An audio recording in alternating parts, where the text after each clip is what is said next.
عارفين المثل اللي بيقول لك اللي يصعب عليك يفترك؟ المثل ده من أوسخ الأمثال اللي سمعتها في حياتي. مثل زي الزفت والله العظيم. يعني إيه اللي يصعب عليك يفترك؟ يعني حد مثلا واقع يا عيني وحالته ما يعلم بالله ربنا. أنت لو ساعدته باللي تقدر عليه لا يكلف الله نفسا إلا وسعها. أنت لو ساعدته باللي تقدر عليه خلاص، يعني هو ده اللي هيفترك؟ مش قوي كده يا عم. يعني خد ودي كده، خد ودي كده، وبلاش يعني بلاش تكبر الأمور وبلاش اه يا عم ما تنفقش ببذخ وما تضحيش قوي عشان خاطر حد.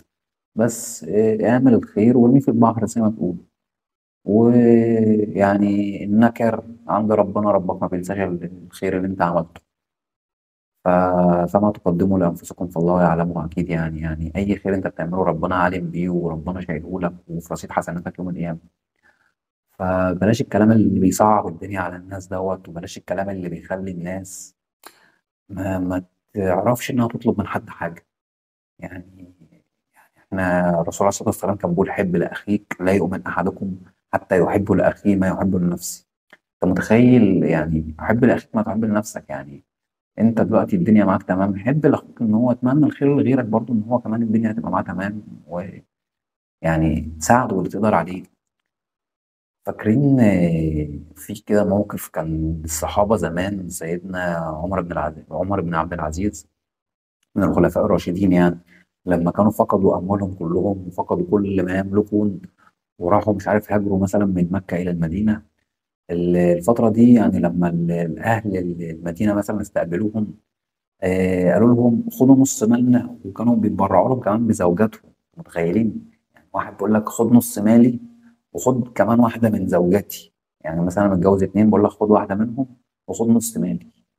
وطبعا سيدنا عمر بن العزيز في الوقت ده رفض وقال له لا دلني على السوق، وبدأ إن هو يشتغل وكلام من ده كله.